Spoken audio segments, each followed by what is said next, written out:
alaykum, hurmatli yurtdoshlar, aziz do'stlar. Buxoro viloyati Hunarmand boshqarmasi bugundan barcha tadbirlarning boshida bo'lgani kabi bugun ham xuddi shunday tadbirkorlarning yonida o'zlari hunarmandlarning mahsulotida ishtirok etmoqdalar. Hozir mana ko'rib turibsiz, bugun O'zbekiston Respublikasi Xotin-qizlar qo'mitasi tomonidan tashkil etilgan tadbirda hunarmandlarimiz har doimgidek faol qatnashmoqda. Keling, yaxshisi bugun hunarmandlarimizning o'zlaridan suhbatlarini eshitamiz va ko'rsatuvimizni davom ettiramiz. Marhamat. Yo'q, arzon ekan-da, olib ketsak ham yaxshi ekan. Qanaqa yo'q solasiz bunga?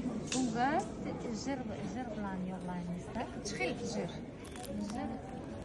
Magazinda sotiladigan jirda. Magazinda sotiladigan jir. Margayni. Sariyog' ishlatmaysiz, boshqa zakazli ishlatasiz uni ham.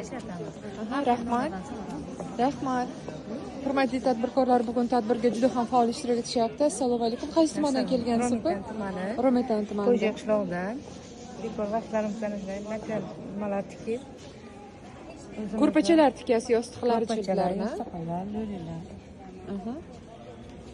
Bugun tadbirga ishtirok etyapsiz. Ishtirok etyapman. Qachondan beri tadbirkorlik bilan shug'ullanyapsiz? Bu ko'p yillardan beri Hunarmandning a'zosisiz, to'g'rimi? Barakalloh, ofarin. Hunarmand boshqarmamiz tomonidan sizga qanday yordam kerak? menga shu o'zim yana zardozligi bilan ham shug'ullanaman uyda. Mana shunaqa. Ismi sharfingiz? Jumayeva Surayo. Surayo, demak sizga yana ishingizni kengaytirish uchun zardozchilik yo'nalishi bo'yicha yordam kerak bo'lyapti, to'g'rimi? Maslahat olmoqchisiz, sizni boshqarmamizga kutib qolaman. Salomat bo'ling. Bugun tadbir doirasida ko'rgazma, hunarmandlarni ko'rgazmalari ham tashkil qilingan. Juda ham ajoyib. Aynan faqat buxoroliklarga xos bo'lgan ishlanmalar u yerda, hunarmandlik mahsulotlari, keyin oziq-ovqat mahsulotlari o'ziga xos. Bular juda ham quvontirdi va bizni tadbirimizni butunligini uni ta'minladi va mohiyatan ancha yuksaltirdi. Rahmat. Sizga ma'qul bo'ldi? Menga juda ham. Hunarmandlarimizning qaysi bir ishlari ma'qul? Mana bu narsani hozirgina mana shu egnimdagi libosni sotib oldim bu yerdan. Sababi menga juda ham yoqdi. O'zingizga ham yarashibdi. Rahmat. Muborak bo'lsin. Rahmat. Demak, hunarmandlarimizning ishlari sizga yoqdi. Albatta, albatta. Non mahsulotlari deysizmi? Oziq-ovqat mahsulotlari. Bundan tashqari tikuvchilik bilan bog'liq. Keyin Buxoroni o'ziga xos zardozlik o'sha san'ati namunalari menga juda ham yoqdi. Rahmat. Eslatib o'tamiz, hurmatli yurtdoshlar, do'stlar, bizning mehmonimiz O'zbekiston Respublikasi Xotin-qizlar qo'mitasi matbuot rahbari. Rahmat sizga. Saziffa Boymirzayeva bo'ladilar. Rahmat. Assalomu alaykum. Men Azimova Ruhila Komilonaman. Men bu yerda ana shu xotin-qizlar bo'limi tomonidan ayollar daftariga kiritilgan moddiy yordamlar berilgan. Ana shularni inobatga olib uyda o'tirib zerikmaslik uchun gullar to'qib mana shu yergacha keldik. Bizlarni masalan shunday imkoniyatimiz cheklanganini hisobga olib, bizlarni chetda qo'ymay, bizlarni shunday tadbirlarga olib kelib, bizlarga ana shunday yo'llar ko'rsatib yordamlar berganlari uchun minnatdormiz. Mana prezidentimiz Shavkat Miromonovichga, ayollarga, hammalarga o'z minnatdorchiligimni bildiraman. Demak, ko'rsatuvimizni davom ettiramiz. Hurmatli do'stlar, navbatdagi yurtdoshimiz buxorolik dugonalarimizdan biri bo'lgan. Assalomu alaykum. Ko'rtirganingizdek, bizning zamondoshimiz mana shuni chiroyli gullarni yasab, mana sotuvga qo'yganlar. Sotuvlari juda ham bugungi kunda barakali desam adashmagan bo'laman. Marhamat do'stim, o'zingizni tanishtiring. Kimning qo'l mahsuloti? Murtazoyeva Salomatniki 50 million kredit olib, ana shunaqa chiroyli gullar qilib, kanallarda sotib, har oylik daromad topib kelyapti oilalariga. Ayollar daftari orqali 50 million so'm kredit ajratuvdik, imtiyozli kredit. Bugungi kunda o'zlarini juda ham buyurtmachlari ko'p, bir-biridan chiroyli gullar qilib sotyaptilar. O'zgacha bir ifori ham bor ekan, xudo ham. 1 yilgacha turadi bu ifori, 1 yilgacha. 1 yildan keyin o'zlari ham chaqirsalar yoki olib kelsalar, sujit qilib beradilar, yana 1 yil ketadi. Biz to'g'ridan-to'g'ri o'zi efir qilyapmiz. Ularning mahalla mana yordamchisi xotin-qizlar bo'yicha faollik kelganlar shu yerdalar. Xullas, mana qaynonalari va mana ovsinjonlar ham shu yerda ekan. Mumkinmi sizni qaynonalarini taklif etamiz hozir suhbatga? Ismi sharifingiz? Oliya Shukurova. Oliya opajon, keliningizni qo'l ishlari ekan, Ha. siz ham yordamlashib Albatta turasizmi? yordam beramiz, qo'llab-quvvatlaymiz. Ishlaydilar, bizlar nima qilib, bolalarga qaraymiz. Vaqti bergan vaqtda qo'llab-quvvatlab turamiz. Keliningizni farzandlariga qarab tursangiz bo'ldi-da, ular o'zlari ishlab berishadi Ishlab sizga. berishadi. Shunisi ham katta baxt, bilasizmi? Ha. Demak, yakka qo'l kelinmaslar ekanlarda.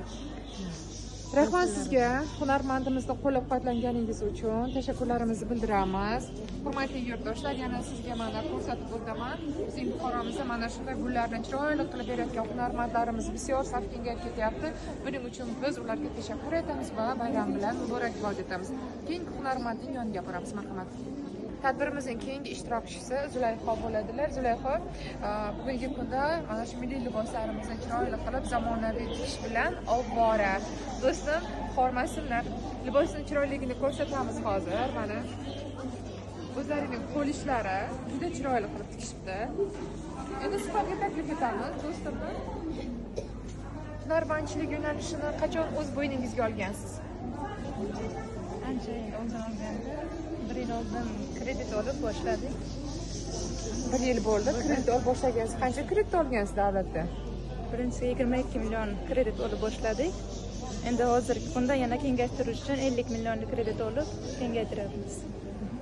Bank masalasida sizda muammo yo'qmi? Yo'q.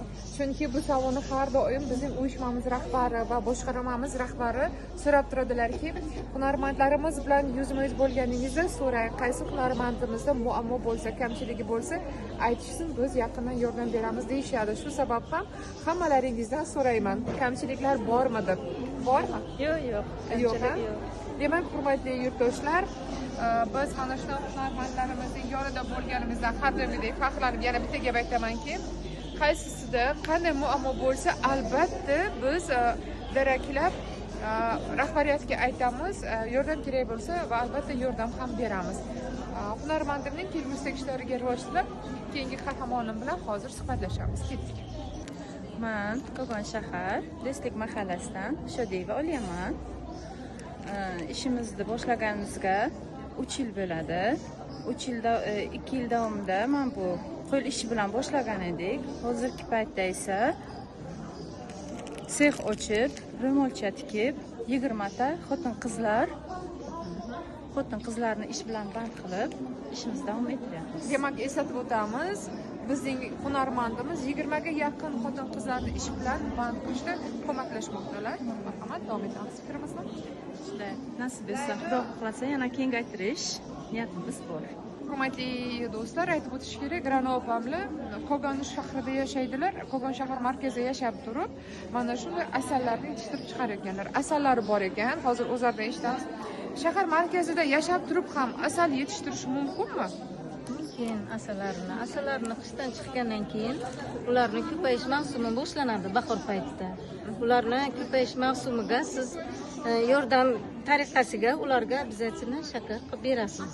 Undan keyin ular dalaga o'zi chiqib ketgandan keyin o'zi gektar olib keladi-da, daladan gektar olib keladi.